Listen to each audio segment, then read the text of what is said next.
Hi you guys, welcome to Season That Ish. Today I made this video for all of you Brussels sprout haters. Alright, Brussels sprouts are actually really good, you just have to know how to make them. So the first thing I'm doing is I rinse the Brussels sprouts in the sink. First of all, please wash your vegetables. And the next thing I'm doing is just cutting off the stems and then slicing them in half. Next, I'm putting some oil in my roasting pan and spreading it around so that each of my Brussels sprouts gets coated. I'm placing the Brussels sprouts face side down because you want the bottoms to get that really nice caramelized flavor. That's what's gonna make them taste a little bit sweet and really delicious.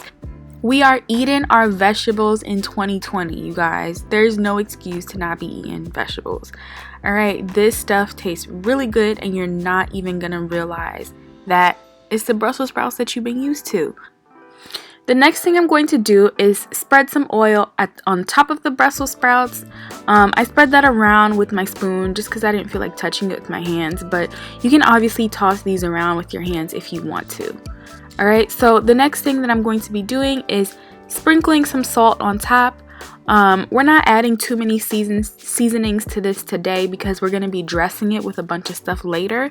So just put on a generous amount of salt and we're going to get it popping in the oven at 400 degrees for 30 minutes. Then when I pull it out, this is what it looks like. You see how that looks really caramelized? That is where a lot of the sweetness is going to come from, and honestly you could just eat them like that. They taste really good. Here I am showing you again. I was real proud.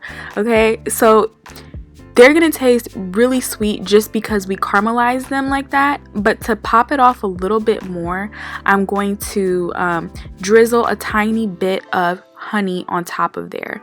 I'm going to have the exact measurements in the description box, but just enough honey to add a little bit of sweetness, and then I'm going to add in a spoon of balsamic vinegar. Brussels sprouts and balsamic vinegar taste really good together.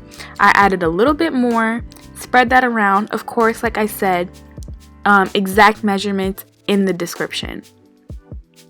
Now to finish it all off, I'm adding some walnuts into the mix just because I want this to be a complete side dish and not just like Brussels sprouts on the side.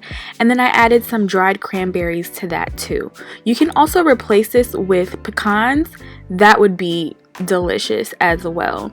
So here's the final look. This stuff was really good. I actually ate it as the main just because it was that good. And I hope y'all try it out because it's really delicious. Now before you leave here, don't forget to like and subscribe because I put out videos all the time. Alright? And you guys, don't forget to season that ish because food should never be bland. Bye!